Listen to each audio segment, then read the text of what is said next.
Operation സിന്ദൂറിനെതിരെ വ്യാജ പ്രചാരണം നടത്തിയിട്ടുള്ള മലയാളി മാധ്യമപ്രവർത്തകൻ റജാസ് ഷീബ സിദ്ദിഖിന്റെ വീട്ടിൽ ഇപ്പോൾ പരിശോധന നടത്തിയിട്ടുണ്ട്. പെൻഡ്രൈവും മൊബൈലും ഉൾപ്പെടെയുള്ള ഡിജിറ്റൽ ഉപകരണങ്ങൾ പിടിച്ചെടുത്തെന്നാണ് മനസ്സിലാക്കുന്നത്. ഒപ്പം ഈ വിഷയത്തിൽ ATSന്റെ ഭാഗത്തു നിന്ന് കൃത്യമായിട്ടുള്ള അന്വേഷണം നടക്കുന്നുണ്ട്. ജിജീഷ് കരുണാകരൻ ചേരുന്നുണ്ട് വിവരങ്ങളുമായി. ജിജീഷ്, റെയ്ഡിന്റെ വിശദാംശങ്ങൾ എന്തൊക്കെയാണ്? ഈ കേസ് എത്രത്തോളം ഗൗരവത്തോടു കൂടിയാണ് അന്വേഷണ ഏജൻസികൾ നോക്കിക്കാണുന്നത്? ജിജീഷ്.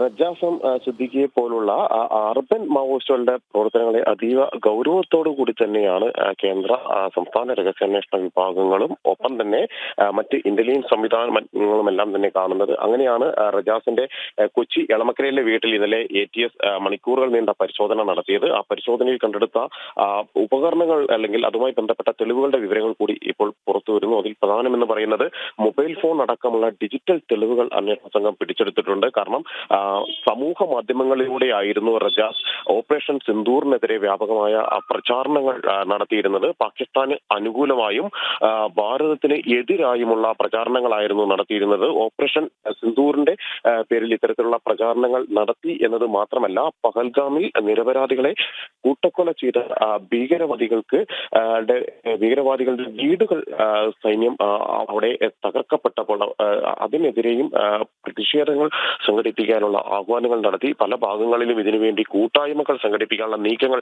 അർബൻ മാവോയിസ്റ്റുകൾ നടത്തിയിരുന്നു. അത്തരത്തിലുള്ള ഒരു സംഘത്തിൽപ്പെട്ട ആളാണ് റജാസ് എന്ന വിവരവും അന്വേഷണ സംഘത്തിന് ലഭിച്ചിട്ടുണ്ട്. ഇതിന്റെ അടിസ്ഥാനത്തിലാണ് ഇന്നലെ പരിശോധനകൾ നടത്തിയതും നിർണായകമായ തെളിവുകൾ പലതും അന്വേഷണ സംഘം ശേഖരിക്കുകയും ചെയ്തത്. മാത്രമല്ല, കൂടുതൽ കൂട്ടാളികളിലേക്ക് കൂടി ഇപ്പോൾ അന്വേഷണം വ്യാപിച്ചിട്ടുണ്ട്. പ്രത്യേകിച്ച് സമാനമായ ആശയപ്രചരണം നടത്തുന്നതിന് വേണ്ടി, മാവോയിസ്റ്റ് ആശയങ്ങളുടെ പ്രചരണത്തിന് വേണ്ടി പ്രവർത്തിക്കുന്ന നിരവധി ഗ്രൂപ്പുകൾ കൊച്ചി നഗരത്തിലടക്കം നേരത്തെ തന്നെ ഉണ്ടായിരുന്നു. പല സംഭവങ്ങൾ ഉണ്ടാകുമ്പോൾ, പ്രത്യേകിച്ച് രാജ്യവിരുദ്ധ നീക്കങ്ങൾ ഏതെങ്കിലും കോണുകളിൽ നിന്ന് ഉണ്ടാകുമ്പോൾ അതിനെ പിന്തുണച്ചുകൊണ്ടുള്ള പ്രവർത്തനങ്ങളായിരുന്നു ഈ ഗ്രൂപ്പുകൾ നടത്തിയിരുന്നത് എന്ന് വ്യക്തമായിരുന്നു. ഇവരിൽ പലരും നേരത്തെ തന്നെ അന്വേഷണ സംഘത്തിന്റെ നിരീക്ഷണത്തിലുമായിരുന്നു. ഈ നിരീക്ഷണത്തിലുള്ള ആളുകളെ കേന്ദ്രീകരിച്ചാണ് പരിശോധനകൾ അന്വേഷണങ്ങളും നടക്കുന്നത്. മാത്രമല്ല, റജാസ് നേരത്തെ തന്നെ പ്രത്യേക വാർത്താ പ്ലേയുടെ തുടക്കത്തിൽ നമ്മൾ സൂചിപ്പിച്ചതുപോലെയാണ് ഇത്തരം അതിർത്തി ഗ്രാമങ്ങളിൽ ആളുകൾ ബുദ്ധിമുട്ടുകൾ നേരിടുമ്പോഴും കേരളം പോലുള്ള രാജ്യത്തിന്റെ അങ്ങേയറ്റത്തിരുന്നു കൊണ്ട്, സുരക്ഷിതമായ ഇടങ്ങളിൽ ഇരുന്നു കൊണ്ട് രാജ്യത്തിനെതിരെ അല്ലെങ്കിൽ വിഘടനവാദ പ്രവർത്തനങ്ങളിൽ ഏർപ്പെടുന്ന നിരവധി ഗ്രൂപ്പുകൾ ഇപ്പോൾ അതിനെതിരെ അതിശക്തമായിട്ടുള്ള നടപടി കേന്ദ്ര ഏജൻസികൾ നേരിട്ട് ഇടപെട്ടുകൊണ്ട് നടത്തിവരുന്നു. അതിന്റെ ഭാഗമായി വലിയ രീതിയിലുള്ള പ്രതിരോധ സംവിധാനങ്ങൾ, അന്വേഷണം നടത്താൻ സാധിക്കുന്നുണ്ട്.